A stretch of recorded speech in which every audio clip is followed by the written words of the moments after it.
Look, it's been a very hard day's work for us both. But you'll have to stay. I told you what I saw. What hundreds saw. And then he was arrested. Heavier workload tomorrow. I look forward to his reply even more than you.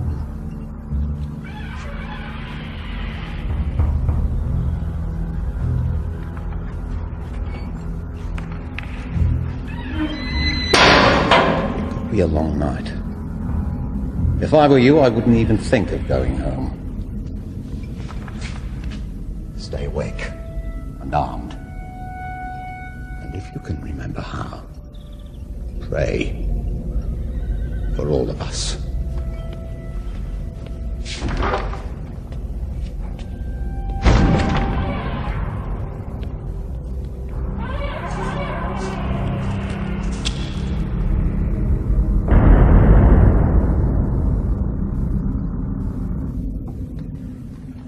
One of our people came back to tell me that some stranger had just healed that cripple who hangs around the west door.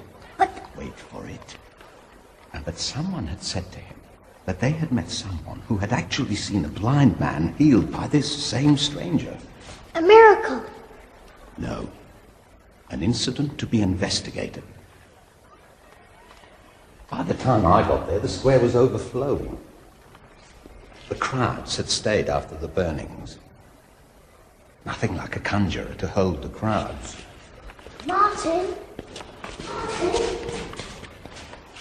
All I saw was this little girl's open coffin, covered with white lilies, being met by the duty priest for the funeral. The next I heard was the mother, insane with grief, no doubt, begging this healer character to touch her child.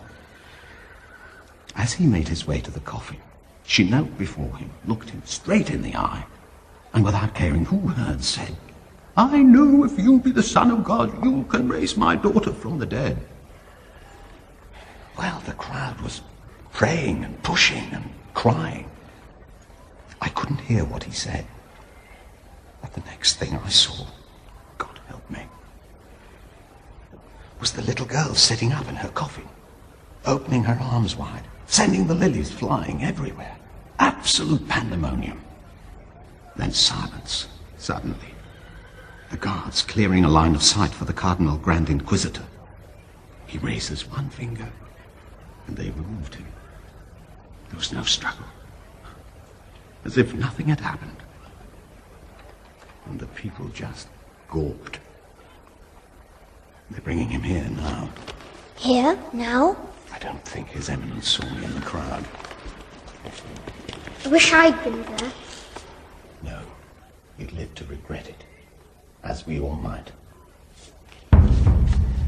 But if it was him, to have missed the second coming of our Lord and Saviour, Jesus Christ... Coming? I didn't say it was the second coming.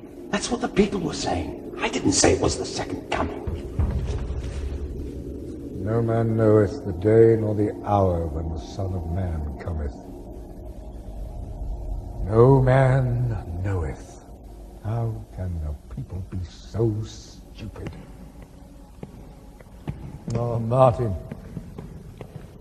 I am so tired. Just when the struggle seemed to be coming to a triumphant conclusion, we are faced with this greatest and most dangerous of threats. Did you see him? Yeah, well, of course you did. You are my eyes and ears. What do you think? I think by the book. All men brought before the Inquisition, all men since Adam are presumed guilty, not innocent. I think we proceed as usual. However unusual the case. Particularly then. How many times, Your Eminence, have you said, tolerate dissent, and you connive at your own destruction? Yes, Martin. If I may finish, Your Eminence. You connive not just at your own destruction, but at the end of the world. The end of our Holy Mother Church. You're reminded. We must conform or die. This morning, before the fires were lit, His Majesty declared that the enemies of the cross of Christ, the violators of Christian law, were his enemies. Traitors, enemies within, to be brought to justice.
Auto da fe, especially the burning, is an act of faith, not a carnival.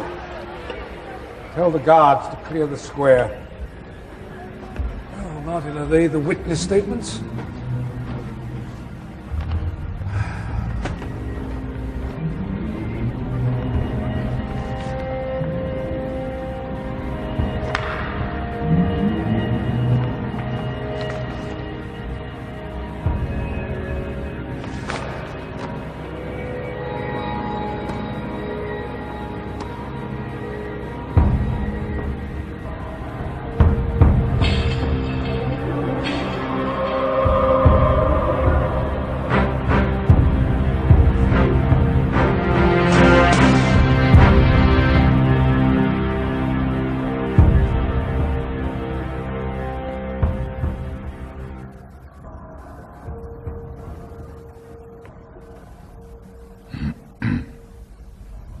We are fighting for their souls.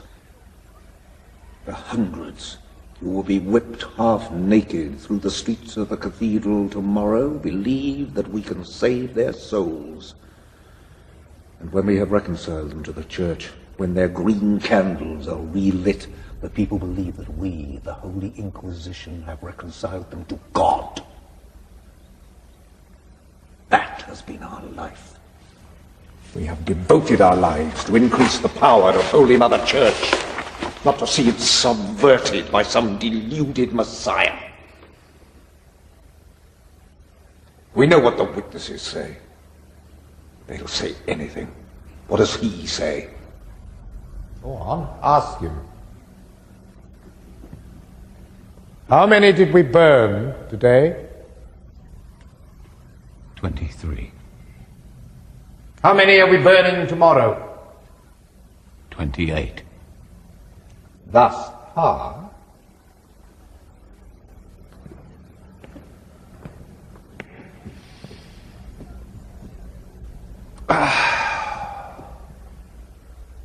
evening. Scent of lemon and laurel. Beautiful.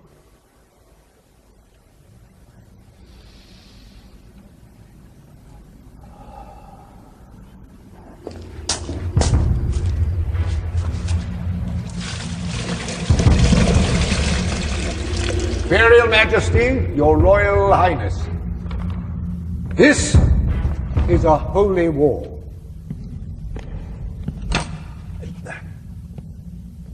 The time has come for every man to choose the final choice.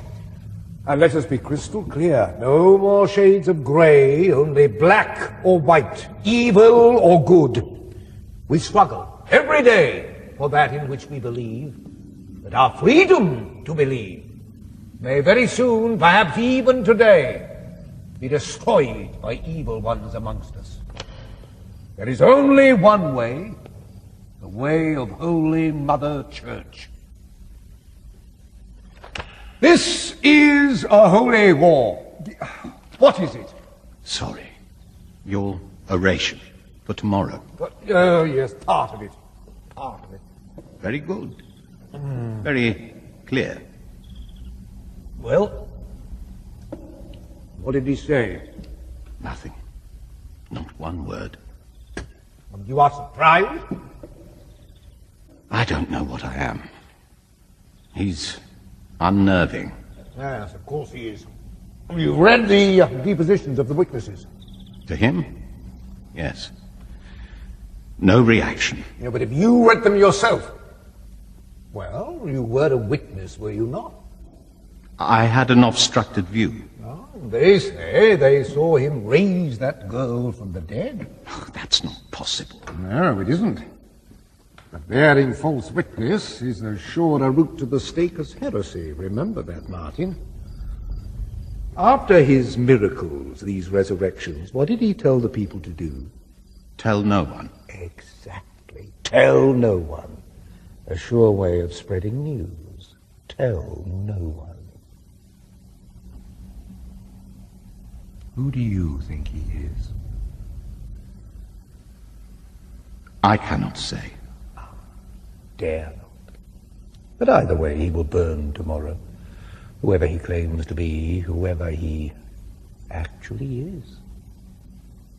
The way to unmask an impostor is to let him think you believe him.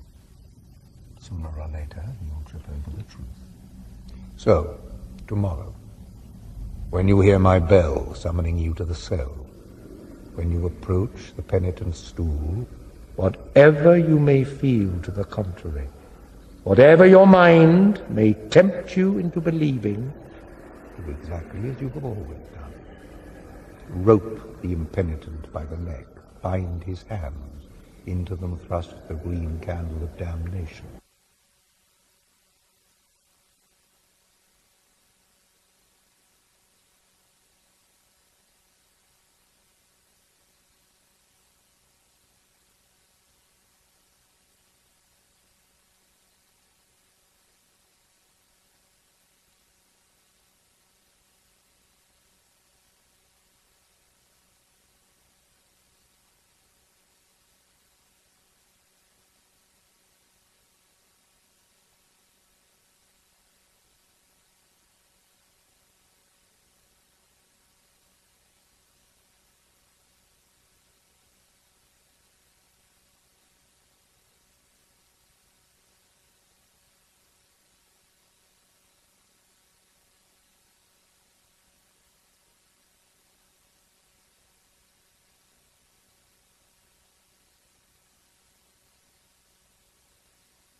You have armed me for the fight.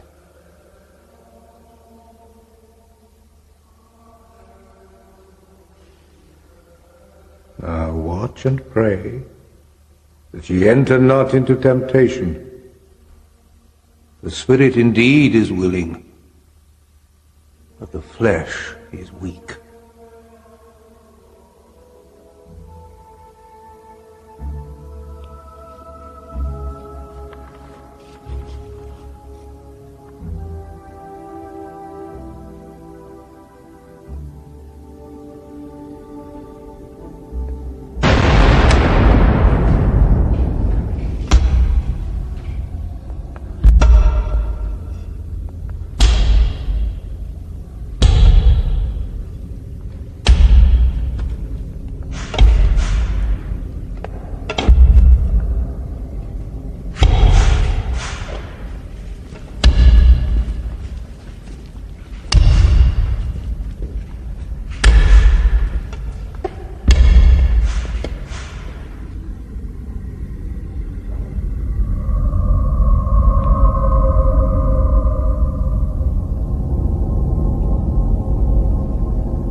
We can do whatever is necessary. Leave us. Go!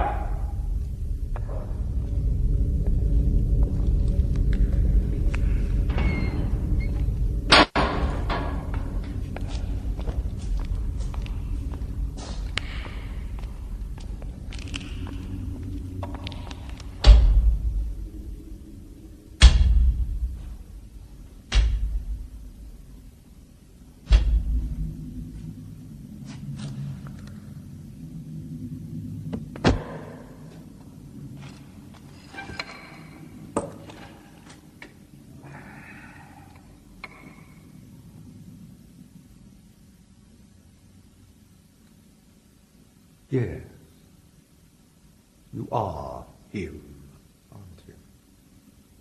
No, don't answer. You may indeed be him.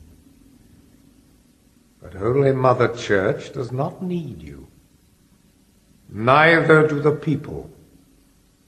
And when we have condemned you as the most wicked of heretics, the same people who are babbling of your miracles today will light the faggots at your stake tomorrow.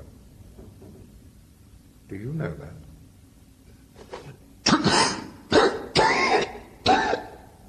Yes, I think perhaps you do. What did you hope to achieve? You have no right to add anything. You handed everything over. Everything. To our Holy Father, the Pope. Thou art Peter, and upon this rock I will build my church. And we have. You cannot repossess it. So why come back, if not to interfere?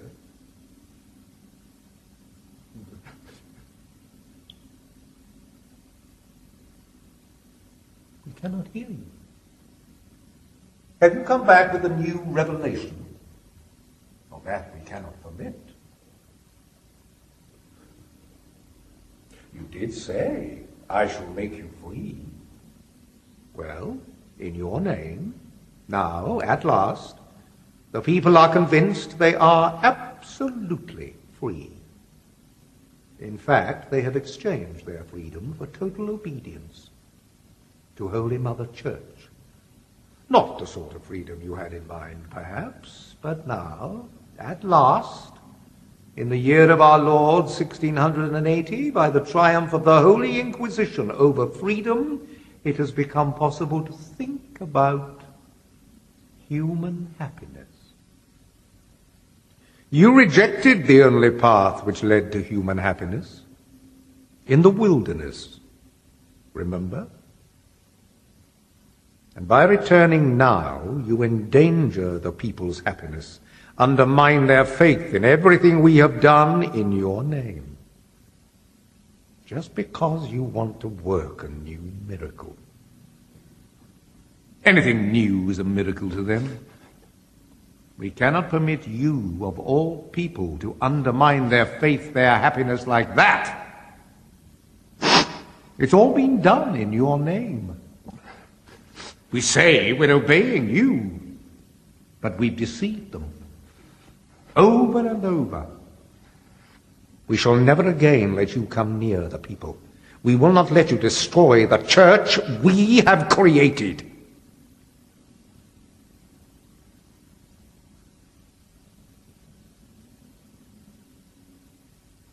What?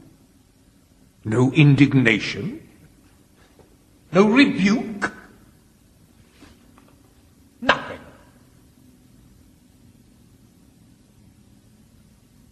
That's the penitence stool. A last support before burning. How appropriate.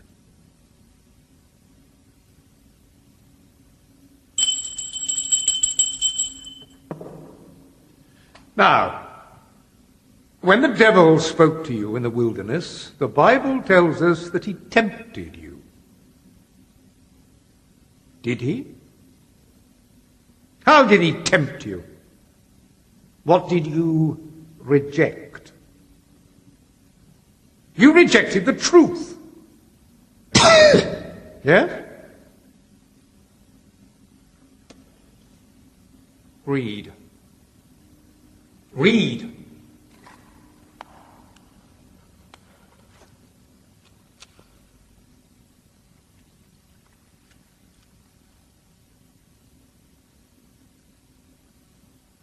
Then Jesus was led into the wilderness to be tempted by the devil. After fasting for 40 days and 40 nights, Jesus was hungry. The devil came to him and said, "If thou art the Son of God, canst thou command these stones be made bread?"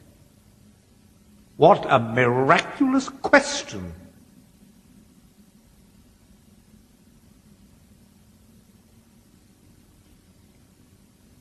Next, the devil took him to the holy city of Jerusalem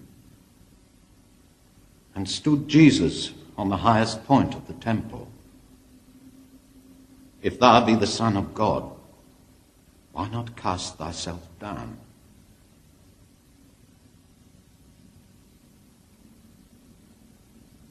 Lastly, the devil took him to a very high mountain and showed Jesus all the kingdoms of the world.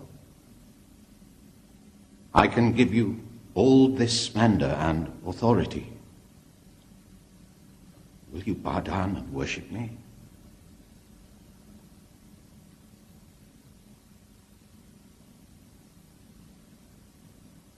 And when the devil had finished all this tempting,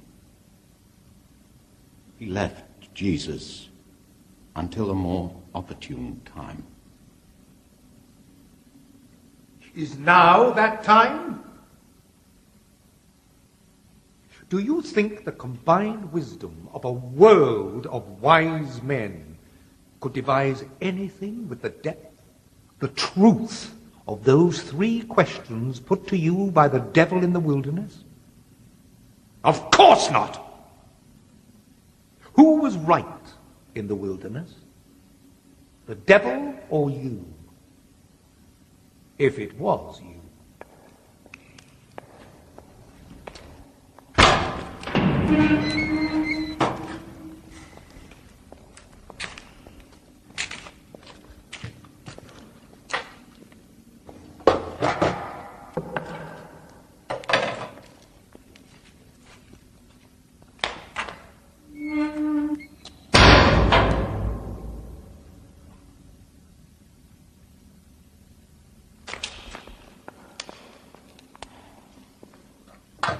First question. Canst canst thou command these stones to be made bread? Now, if you did, you would have plenty of bread for yourself and for all the people you wanted to follow you. To where? Freedom! Freedom? Why? Man hates freedom, but he needs bread. And you needed followers. But what if they only followed you for the bread? So you rejected the offer and condemned untold millions to death. Starvation, literally, from the lack of bread. But you did give your followers the freedom to wait for bread from heaven. That never came.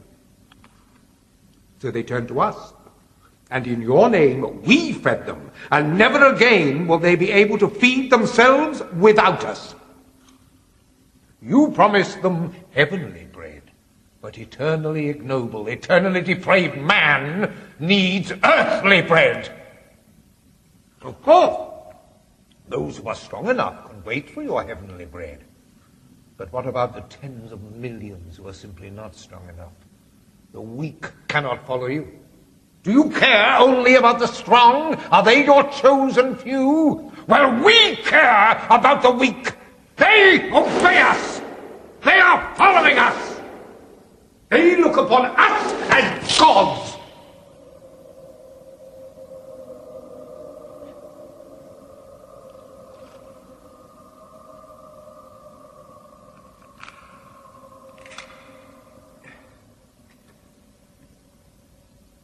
You must have known that if you created bread from stone, you would have given man the answer to his everlasting question, whom do I worship? The answer would have been obvious. You. But you did not make it clear. So it became, give up your gods and worship ours, or else death to you and your gods. Whence came all these wars? The secret of human existence is not merely living. It is knowing what one lives for. Without knowing that, man destroys himself. Nothing torments more than freedom of conscience. You wanted man to follow you out of love. No more rules. Henceforth, man was to decide for himself what was good, what was evil, with only you to guide him. You could not have left man in greater confusion or suffering. You destroyed the foundations of your kingdom. You can blame no one but yourself. You may have been a man then, but you knew nothing about man.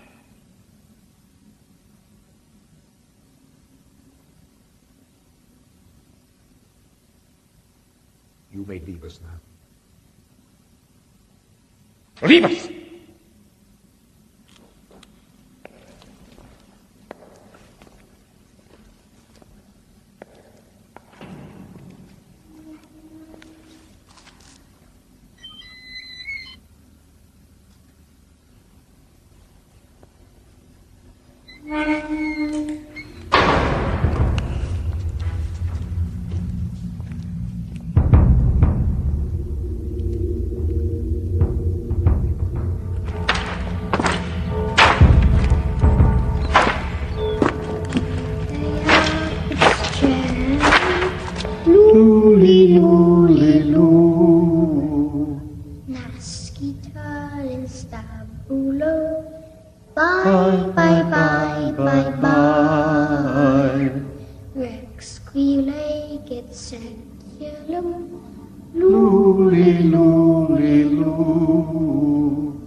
He showed you the three powers capable of holding man's conscience captive, securing man's happiness. Those powers were, they still are, miracle, mystery, and authority. You rejected all three. When the devil put you on that tower, high above the temple in Jerusalem, he said, "If thou be the Son of God, why not cast thyself down?" But you did not cast yourself down. You rejected his proposal. You behaved with pride, magnificently, like the God you were. Oh, yeah. You knew you were divine. You knew you were the Son of God. But you wouldn't make it easy for man to know that by demonstrating your miraculous powers. You hoped, we know, that after the crucifixion, man would stay with God by following you. But man is incapable of carrying on without miracles. You hungered for the people's love, so you did not miraculously descend when they taunted, "If thou be the Son of God, come down from the cross." When you screamed, my God, why hast thou forsaken me?"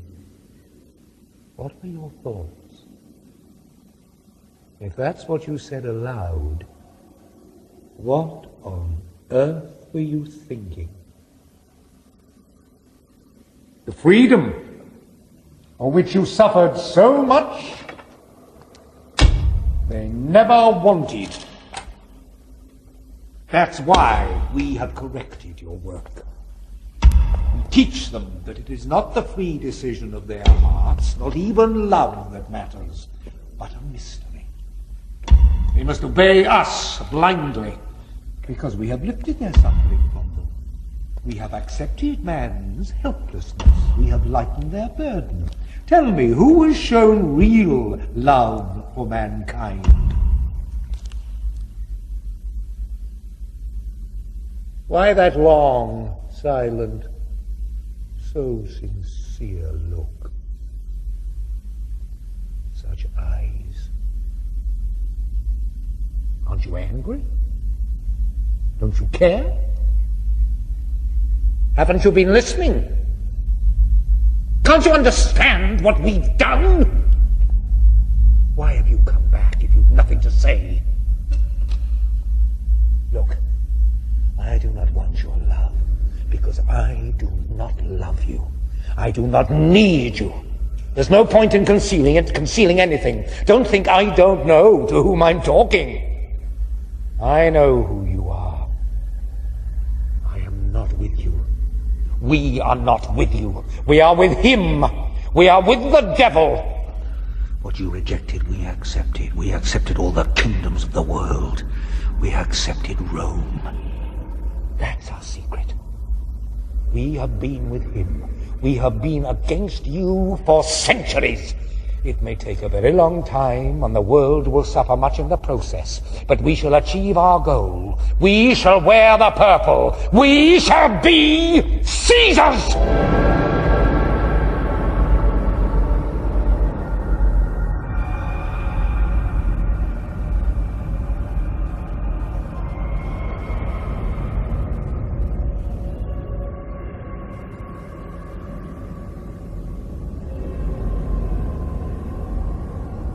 But you could have started that 1,600 years ago.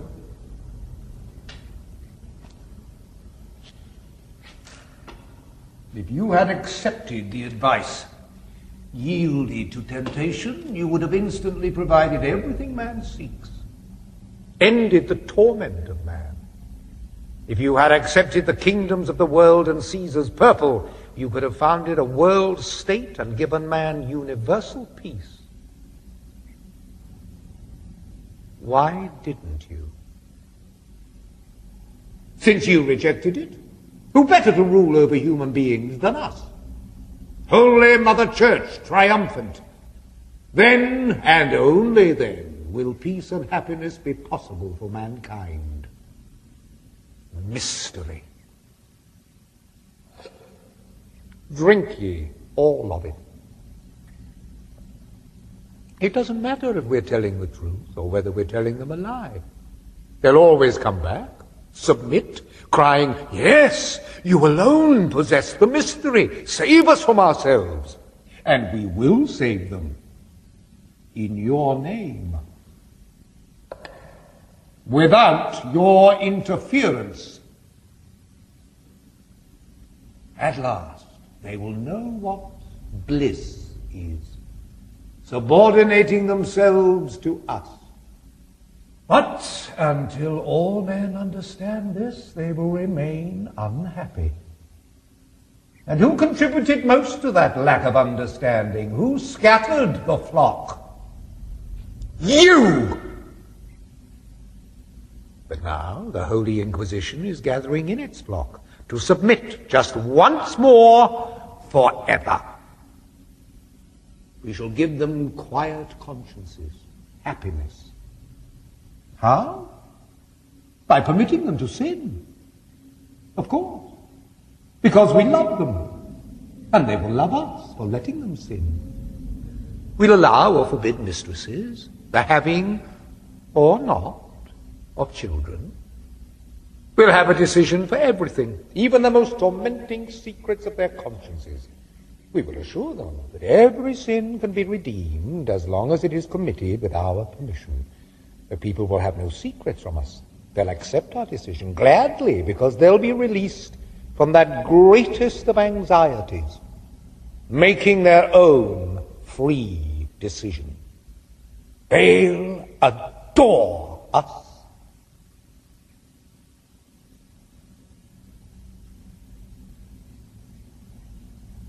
I hope to die peacefully, quietly fading away in your name, finding beyond the grave nothing but death.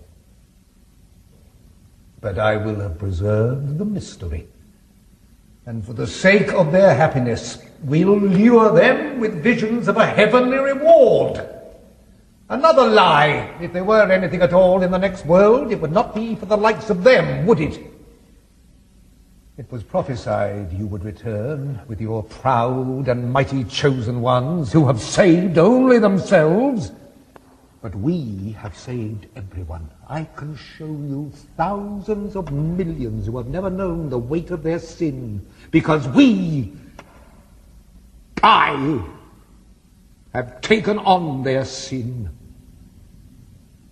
I am proud of that, whatever the cost. Judge me, if you can. Judge me, if you dare. I am not afraid of you. And tomorrow, at one sign from me, a host of the weak will heap burning coals on your pile of faggots. Tomorrow you will be burned at the stake because you returned to interfere. If ever anyone deserved our fire, it's you. Tomorrow I shall burn you.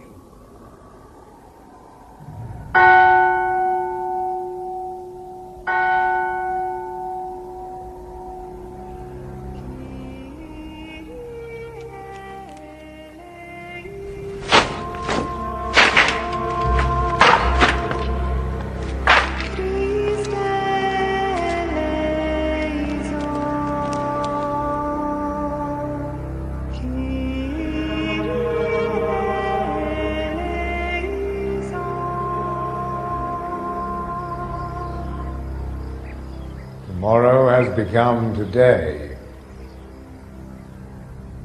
Have you really nothing to say?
and never come back.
Stay here. Say your prayers. Pray for us.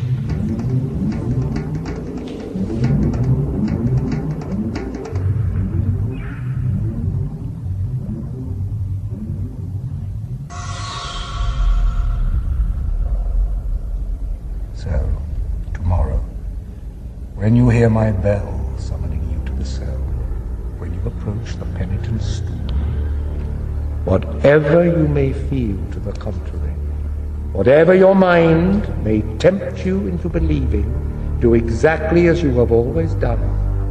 Rope the impenitent by the neck, bind his hands, into them thrust the green candle of damnation, to remain forever unlit, signifying for all the world to see that the light of